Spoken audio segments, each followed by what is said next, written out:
Samantha from Jessima Tutorials here, and today I'm going to be doing something a little different from normal.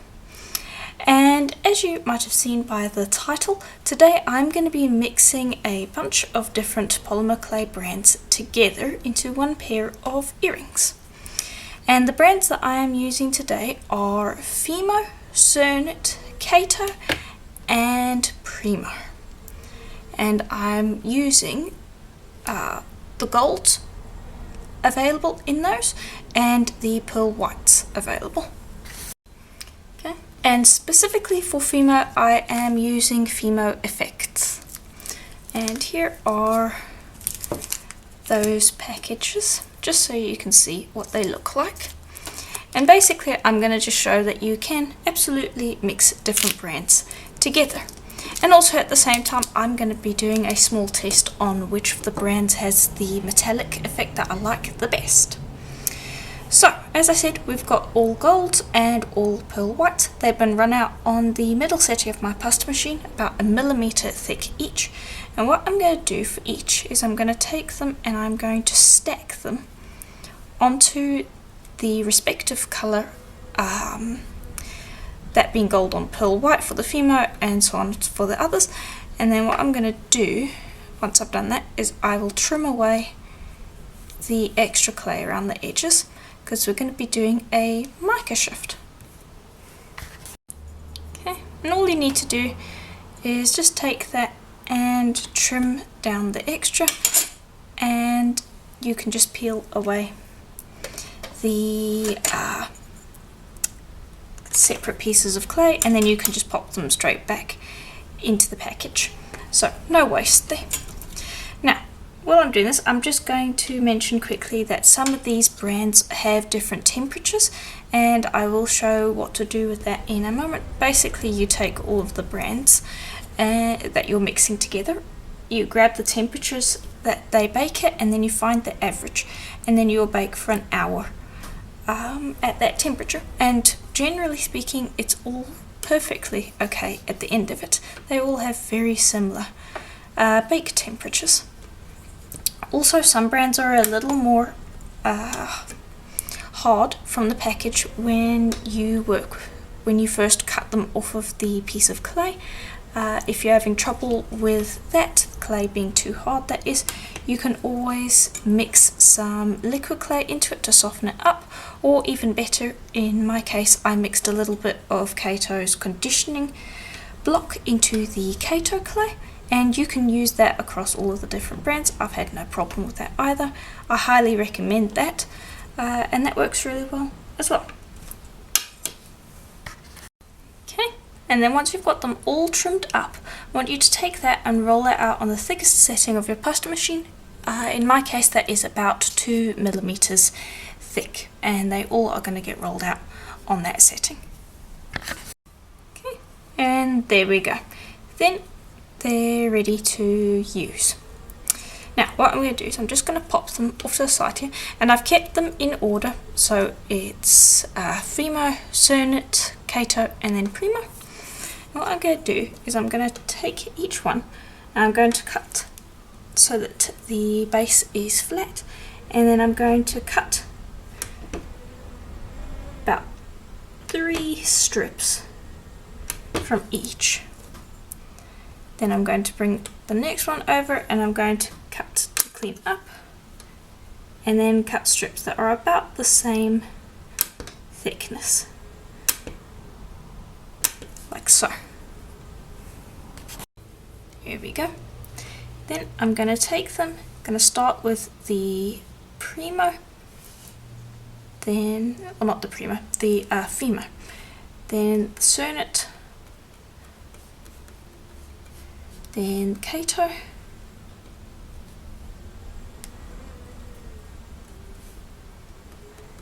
and I'm not too worried about them being straight, and then finally the Primo. And I'm going to check the cutter that I'm going to be using. I need a little more, so I'm then going to alternate again. I'm going to grab the Fimo,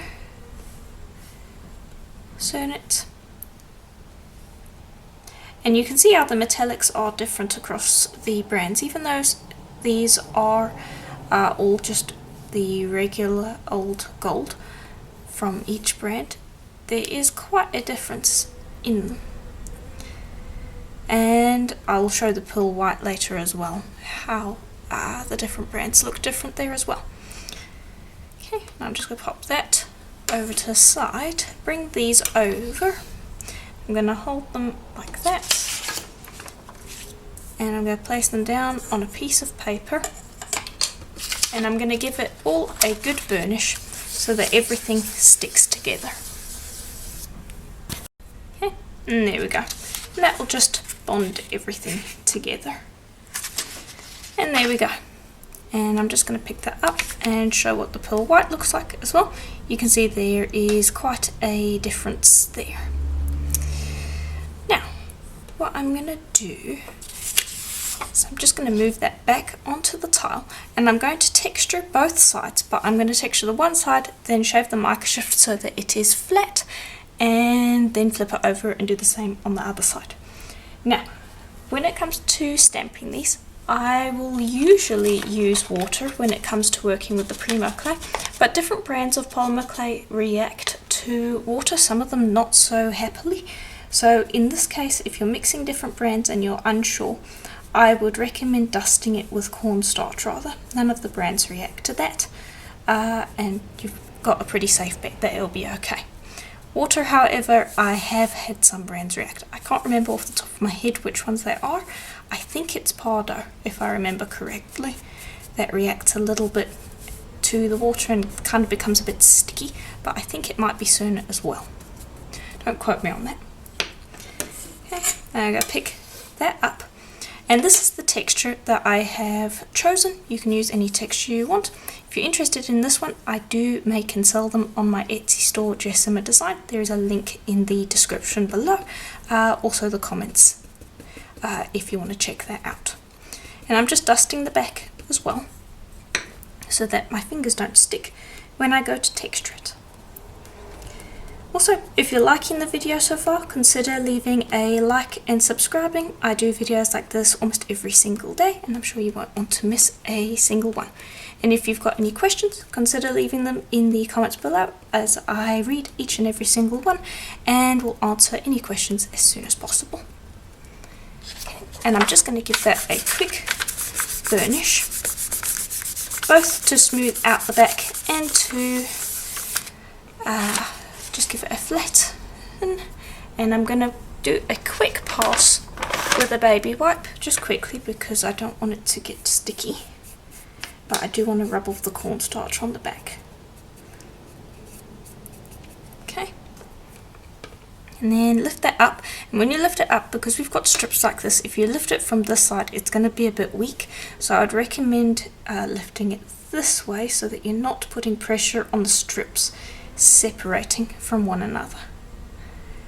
And that's just specifically if you're texturing something made up of strips like this. So definitely lift up that way. And there we go. That's how the texture looks. Clean up the tile, make sure that there's no cornstarch left over, because that will prevent your clay from sticking. Make sure it's dry, and then place the clay down. Okay. Then grab a flexible tissue blade. I find that it works best because you can then grab it and go and get nice thin pieces of clay. And basically with a Micr-o-shift, you go through and you just shave off the raised areas, very similar to what you would do with Micr-o-shift. It's just that the metallic clay on its own will actually leave a pattern. And I've done in-depth tutorials on Micr-o-shifts before, so if you're interested, there will most likely be a link in the description below. If I did forget that, let me know in the comments, but I have done a couple of videos before. And this one over here, I believe this is the Primo, looks quite nice, but when the clay bakes, some of them have almost a little bit more translucent in them and clear up after they've baked, so don't judge it until it's been baked. Also, I'm going to give this a sand. Micr-o-shifts look great if you sand them. They also do look really nice under UV resin once they've been sanded. but these ones I am going to give a sand and buff to show how they look. But basically everything I'm doing here you will then repeat on the other side for the pearl white. And just continue shaving until you're left with almost a flat pattern. Okay, and there we go. Then when you're happy, pop a piece of paper over the top and give it a thorough burnish to flatten out any of the raised areas that are left. And then you would flip it over and repeat the process on the pearl white to get the Micr-o-shift there as well. Okay, then once you've got both Micr-o-shifts done, just pop them between two pieces of paper. In this case I've got them between two pieces of greaseproof paper, and give them a burnish. Now once you've done with the burnishing, just lift one of those pieces, and this is how this one looks. And I'm just going to give it another burnish because that didn't finish it as well as I would like it. The pearl white one might have a bit of the gold showing through because the layers will have thinned on the second stamp round, which is fine. That's why I chose the two colours, because they complement each other quite nicely.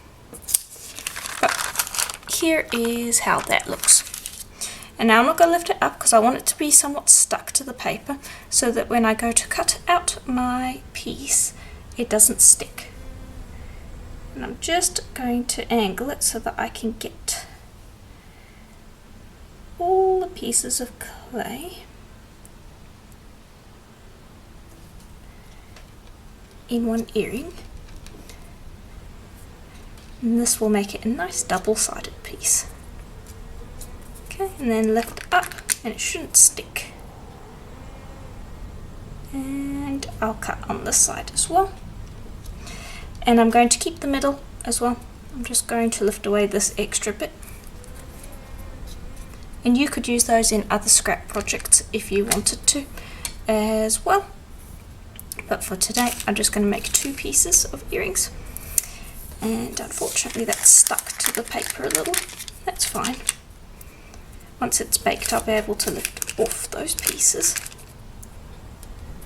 But just remove what you can.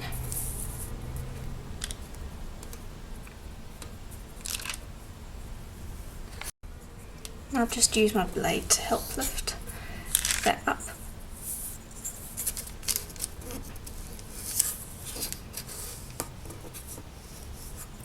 Okay. And that will lift it up nicely. And sometimes that happens.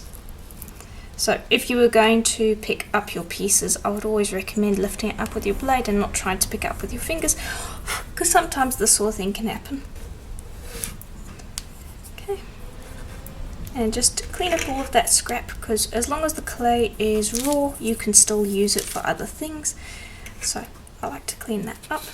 And then I will leave these exactly as they are. I'm not going to pick them up or anything like that. And then when they come out of the oven, I'll probably lift them up with a blade as well, just in case they are stuck to the piece of paper. And I'll show you how to do that. But yeah, you're going to bake this for an hour at Primo's recommended temperature, or basically at, where is this thing? Let me see. Here we go. You're going to bake it at this temperature over here.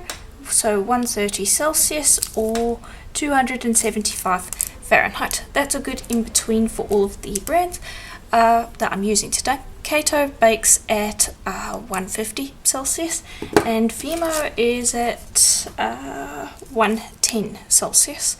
So the 130s are good in between, and that's generally the temperature that I bake at. You can bake that for an hour. Allow them to cool a little bit before you try to take them off the tile, and then yeah, you'll be able to see how they look. Okay, and once they're out of the oven and cooled, you should be able to peel them off the paper like so, and just pop out that middle piece. Now there will be some fluff around the edges, and all I like to do is either you can sand that, or you can just use a craft knife to just scrape away the little bits around the edge. And that shouldn't take more than a couple of seconds to do. And you would do that on the inside of the piece too. Okay, And there we go. And there's how they both look on the other side. Now, I'm going to bring over some sandpaper, specifically these polishing papers, because I don't want to sand off too much material, I just want to clean it up. So I'm going to start with the highest grit, or actually the lowest grit, sorry, which is about a 400. And I'm going to just take this and I'm going to just give it a sand, like so.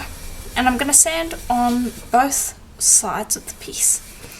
And you'll see that it will clean it up. It will actually make it look less metallic to start off with. And then as you go through the higher grits, it will just really bring out a shine and make it look better than if you had not sanded it at all.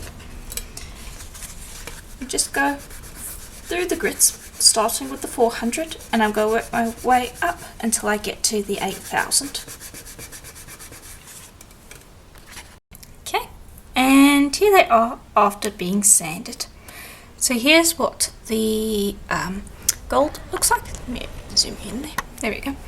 And you can see that it's shined up differently. The Cernit and the Fimo actually didn't shine up all that well. The Kato seems like it shined up the best, with the Primo being the second one. And I'll flip over to the other side and you can kind of see that as well. This being the Fimo, Cernit, Kato, and then Primo. You can see how that shined up. But what I'm going to do is I'm going to leave the pearl white buffed the way it is, and the gold I am going to apply UV resin to. So I'm just going to bring over a little silicone mat, and I'm going to place these down. Okay, and this is the resin I recommend. It's the one that I'm using as of at the moment, and I'm just going to grab that. And you want to apply a small amount. Now, before you work with UV resin, make sure that your piece is completely dry, because any moisture on the clay, say from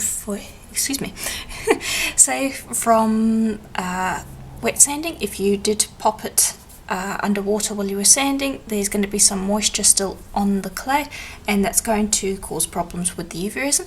So what I would recommend doing is, before applying UV resin, to pop this back into the oven for like 2 minutes just to dry them out. Also, yeah, that should solve a lot of the problems. Also, having sanded the surface, you're going to have gotten rid of a lot of things such as oils or other things that are going to interact with the resin and maybe cause it to pull around a little bit. So sanding's definitely great if you can before applying resin, just because I do find that I experience more problems on pieces that have not been sanded. Then when you apply the resin, apply a small amount, less than you think you're going to need. Then spread that around, and if you need more, then you can apply more. But generally speaking, I find that once I've spread it around, especially if it's not having any trouble such as pooling or pulling away from the edges, generally I don't need to add more, and then I don't have to worry about spills. Also, it pulling away from the edges, more often than not, in the case of UV resin, it's because there is something that's causing resistance, like for instance oils, and not so much how much resin you've actually put on the piece. If it's something like Lisa Pavelka's Magic Gloss, where it's a high doming UV resin, then it's more because you haven't put enough on. But for most UV resins, it is just because there is something on the surface that it doesn't like and is pulling away from. So give your pieces a good clean before you apply UV resin, and remember to try them out. And then just apply the UV resin, pop it under a UV light for 15 minutes. I apply it for 15 minutes because I like to make sure that it is completely cured, and then you're good to go. Okay, and once they're out of the oven, or not the oven, the UV light, this is how it should look. And at this point, you could absolutely resin the other side if you want, though generally I prefer to only resin one side of the piece, because if there are any mistakes, like for instance drips and such, it's much easier to clean off of a piece that doesn't have any resin on it, whereas if you'd already, let's say you resin this side now and you have some drips, those drips will really attach to any resin that you have on the piece, and so it's going to be much harder to clean up than if you just had one side resined. I do hope that that made sense, but generally I will only resin one side, that being the main side, and then I will varnish the other side if I want it to have a shiny finish, just because it ends up with less mess, generally speaking. But with all of that said, the next step is going to be to drill them. And I'm going to use a nice little pin drill here with a very small drill tip. And I'm going to drill at the top here. Okay. And I always drill resin side first, because otherwise I find that the resin gets picked up. If you come from the back, you lift the resin up, whereas if you push down on the resin and drill, I don't find that problem either. Another reason why I only resin one side. Okay, then make sure that you clean that up, and look at how thin those pieces are. I think they're about 1 millimeter thick at this point, maybe a little thinner. They're very nice and lightweight, but nice and strong, especially since we put the resin on. Now that I've done the drilling there, I have also drilled the other little piece, and I'm going to bring over 2 jump rings and an ear wire. The larger jump ring is to attach the 2 pieces, and I'm using gold today. And all you do is you just open that up, pop that through the piece, and then attach to the other side. There we go.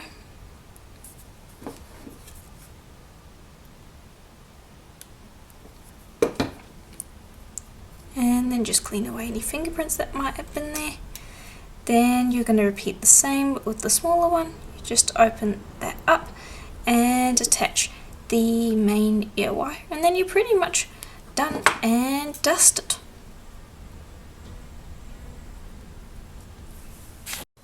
And there we go. That's how it looks.